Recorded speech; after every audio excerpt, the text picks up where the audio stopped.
For today's eye makeup look, I'm going to show you how to create this look using two eyeshadows.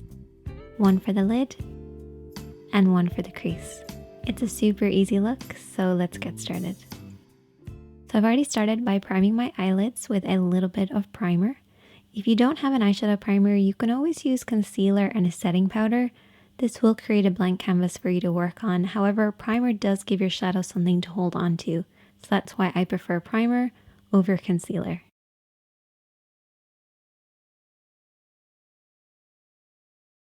I'm first of all going to take that crease shade, which is a matte tone.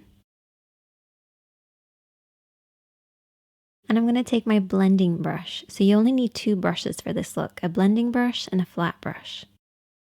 Starting with the blending brush, we're going to work this over and back into the crease of the eye.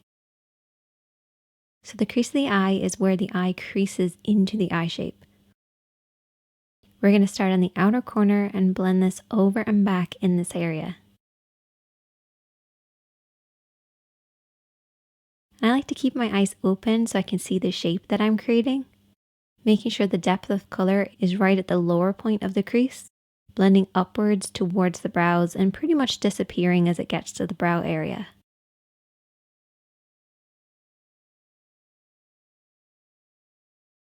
Take your time blending this over and back until you get the depth of color that you want.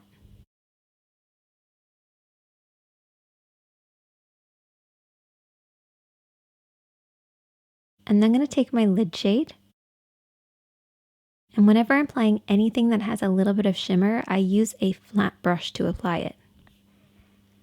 The reason I use a flat brush is it helps the shadow to glide on, particularly with metallics or anything with shimmer or glitter. It just helps them to really hold on to the lid and glide and create that nice glossy look.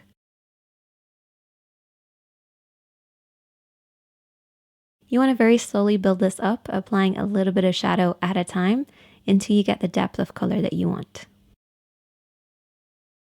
You also want to pay close attention to the lash line because this is where you want the majority of the shadow to be, blending upwards until it reaches the crease.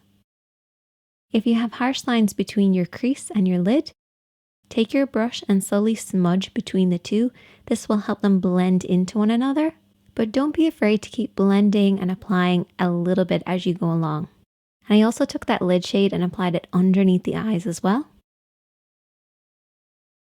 I accidentally ended up applying liner. You might ask me, Sinead, how do you accidentally apply liner? It's because I had a little bit of eyeshadow on my lashes, went to remove it using liner, hit my lash line, and then ended up having to do a very thick line. It's a bit like that meme where you go to do a really thin line and end up super dramatic. That's basically what happened to me. Rather than cutting it out or starting again, I just thought, let's just embrace the mistake. A little bit different for me, but I hope you guys enjoyed this one. Hit that subscribe button if you're new, hit that like button if you enjoyed it, and I will see you in the next one.